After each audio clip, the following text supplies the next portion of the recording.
Au 14e jour, nous en avons fini avec les Chevaliers d'Or et nous nous attaquons à Saorikido, alias Athéna.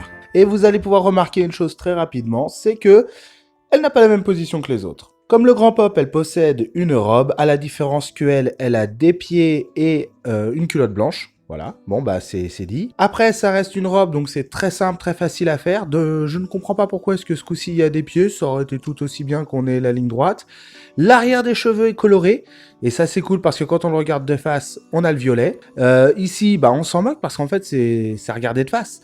Et là vous allez me dire pourquoi est-ce que le bras est tendu comme ça? Parce que le bras, il a un trou pour pouvoir tenir le sceptre. Pour Doko de la balance, je vous avais conseillé d'utiliser un pic à brochette si vous vouliez faire les petits espaceurs au niveau du bouclier. Et bien pour Athéna, c'est exactement la même chose.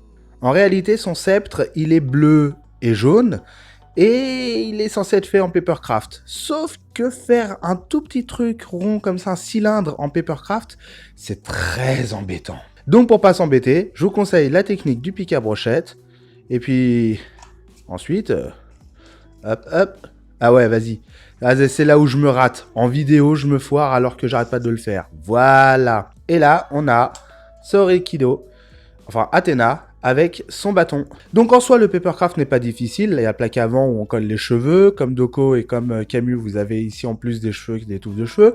Comme je vous l'ai dit, c'est une robe, c'est très simple. Pour le bâton, la technique du pic à brochette. Moi, j'ai utilisé des feutres pour colorier, classique. Ceci, c'est juste une pièce recto-verso. Voilà, donc c'est cool, on peut le mettre comme on veut. Et puis, bah, c'est vraiment pas complexe, pas compliqué.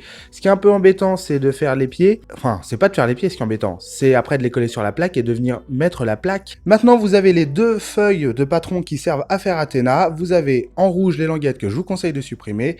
Et en vert les languettes que je vous conseille de rajouter pour le fermer beaucoup plus facilement. À demain!